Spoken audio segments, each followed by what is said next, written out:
सीताराम। तो कहानी है श्राद्ध कर्म की महिमा। श्राद्ध कर्म की महिमा ये कथा मत्स्य पुराण से ली गई है। तो राम, प्राचीन काल की बात है, कुरुक्षेत्र में कौशिक नामक एक धर्मात्मा ऋषि रहते थे। उनके 7 पुत्र थे, जिनके नाम थे सौश्रिप, क्रोधन, हिस्त्र, विश्रुत, कवि, बांगदुष्ट और पितृवर्ती। पिता की मृत्यु के पश्चात वे महर्षि गर्ग के शिष्य हो गए। देवावसात निरंतर अनावृष्टि के कारण भीषण अकाल का समय उपस्थित हुआ। अकाल के कारण जब सातों भाई सुधा शांति की कोई व्यवस्था नहीं कर पाए, तब उनमें से एक पितृवर्ती ने श्राद्ध कर्म करने की सम्मति प्रकट की। भाइयों की सहमति पाकर उसने समाहित चित्त से श्राद्ध का उपक्रम किया।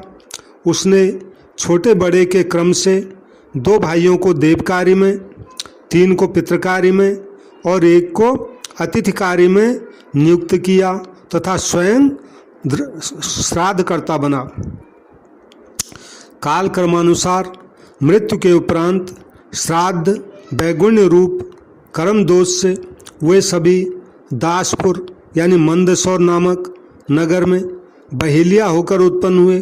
किंतु श्राद्ध कृत्य के प्रभाव से उन्हें पूर्व जन्म के वृत्तांतों का स्मरण बना रहा तथा उनके बहेलिया होने पर भी उनकी वृत्तियाँ उत्तम रही। पूर्व जन्म के पुण्य फल से उनके भीतर वैराग्य उद्दीप्त हुआ और उन्होंने अनशन करके अपने अधम शरीरों को त्याग दिया। गजब। अगले जन्म में वे कालंजर पर्वत पर भगवान नीलकंठ के सम्मुख मृग योनि में उत्पन्न हुए। इस योनि में भी उनके भीतर पूर्वकृत श्राद्ध कर्म पुण्य से पूर्व जन्म की स्मृति बनी रही। उस योनि में भी ज्ञान और वैराग्य के प्रबल अनुरोध से उन लोगों ने तीर्थ स्थान में अनशन करते हुए धर्मपूर्वक प्राणों का उत्सर्ग कर दिया। उसके पश्चात उक्त सातों वेदाभ्यासी जनों ने मान सरोवर में चक्रवाक की योनि में जन्म धारण किया और सुमना, कुमुद, शुद्ध, छिद्रदर्शी, सुनेत्र और अंशुमान नामों से ये 7 योग के पारदर्शी जलचर पक्षी हुए, यानी पक्षी हुए पानी के। इनमें से अल्प बुद्धि वाले 3 तो योग से भ्रष्ट होकर इधर उधर भ्रमण करने लगे और शेष 4 उसी मानसरोवर में शांत भाव से निवास करते रहे। उसी समय इन पक्षियों ने एक महान वैभवशाली पांचाल नरेश को अपने क्रीडोद्यान में स्त्रियों के साथ विहार करते हुए देखा।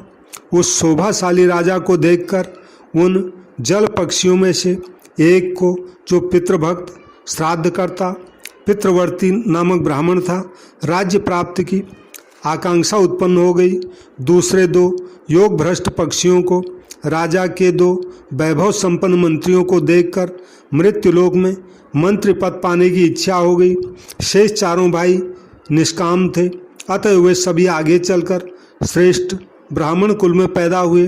किंतु प्रथम 3 योग भ्रष्ट पक्षियों में से एक राजा विभ्राज के पुत्र के रूप में ब्रह्मदत्त नाम से उत्पन्न हुआ तथा अन्य 2 कंडरीक और सुबालक नाम से मंत्री के पुत्र हुए।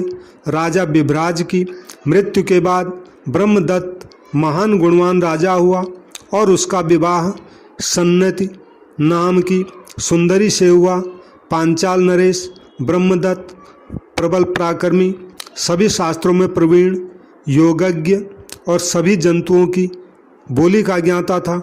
उसकी पत्नी सन्नति महान पतिपरायणा और ब्रह्मवादिनी थी। पवित्र और रमणी पत्नी के साथ ब्रह्मदत्त सुखपूर्वक राज्य करने लगा। अब एक समय की बात है, राजा ब्रह्मदत्त अपनी पत्नी सन्नति के साथ भ्रमण के लिए उद्यान में गया। वहाँ उसने काम कलह से व्याकुल एक कीट दंपति यानी चीटा चीटी को देखा।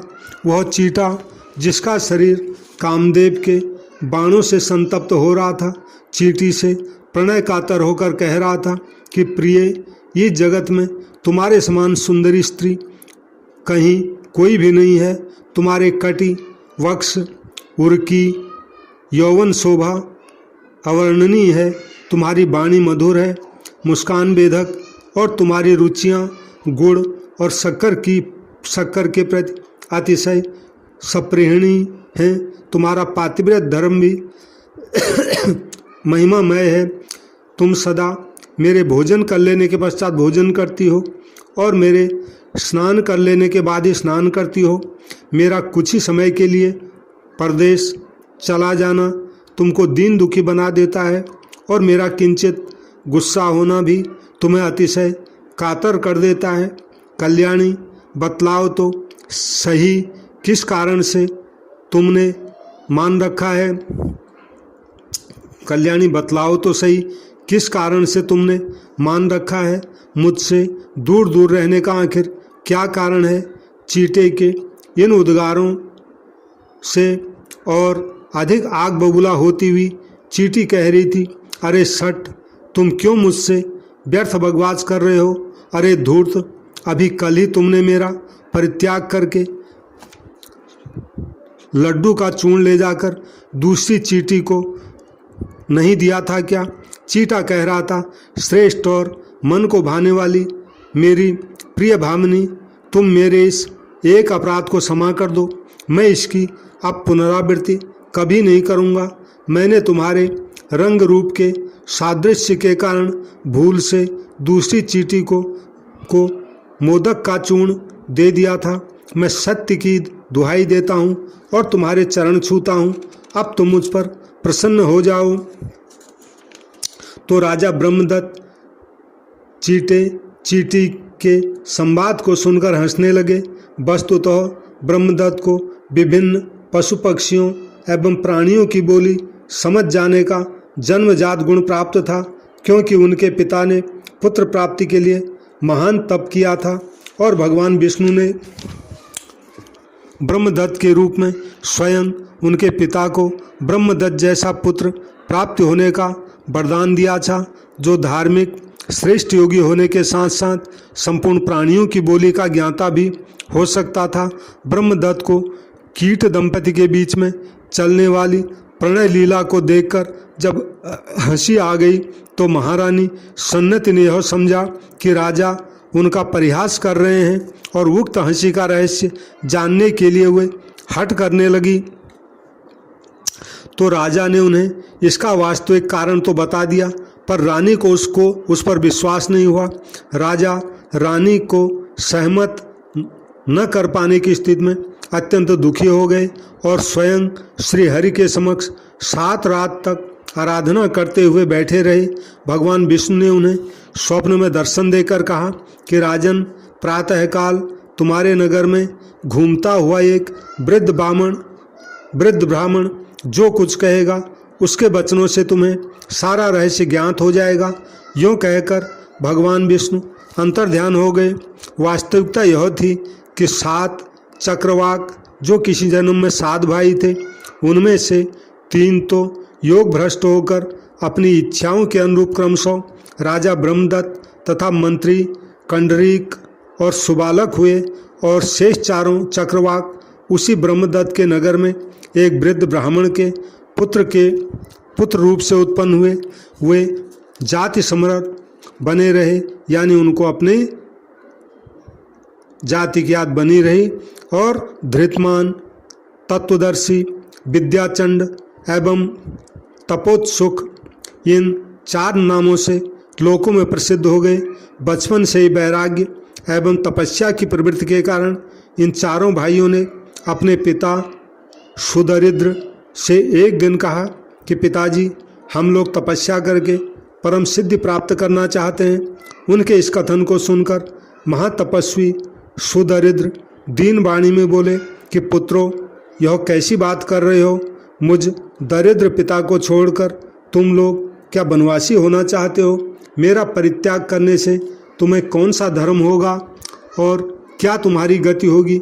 यह तो महान अधर्म है। ऐसा कहकर पिता ने उन्हें मना कर दिया। यह सुनकर उन बच्चों ने कहा, तात, हम लोगों ने आपके जीविकोपार्जन का प्रबंध कर दिया है।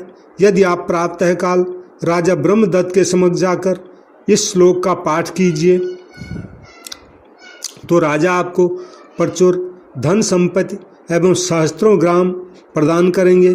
श्लोक ये है, ये विप्रमुख्या कुरुजांगलेषु दासास्तथा दासपुरे मृगाश्चौ कालंजरे सप्त चौ चक्रवाका ये मानसे तेत्र वसंत सिद्धा। इसका अर्थ है, जो पहले कुरुक्षेत्र में श्रेष्ठ ब्राह्मण के रूप में, दासपुर मंदसौर में व्याध के रूप में, फिर कालंजा पर्वत पर मृग योनि में और मानसरोवर में 7 चक्रवाक के रूप में उत्पन्न हुए थे, वे ही सिद्ध होकर यहाँ निवास कर रहे हैं।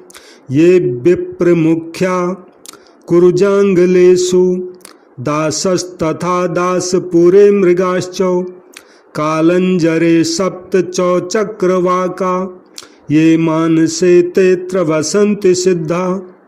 उसके बाद सुदरिद्र ब्राह्मण ने वैसा ही किया और ब्राह्मण की वाणी सुनकर राजा ब्रह्मदत्त अपने दोनों मंत्रियों के साथ शोकाकुल होकर भूतल पर गिर पड़े। उन्हें जाति समृत्व हो गया। तीनों भाई जो कर्म बंधन में फंसकर योग से भ्रष्ट हो गए थे, पुनः योगारूढ़ हो गए और उन्हें तत्क्षण वैराग्य हो गया।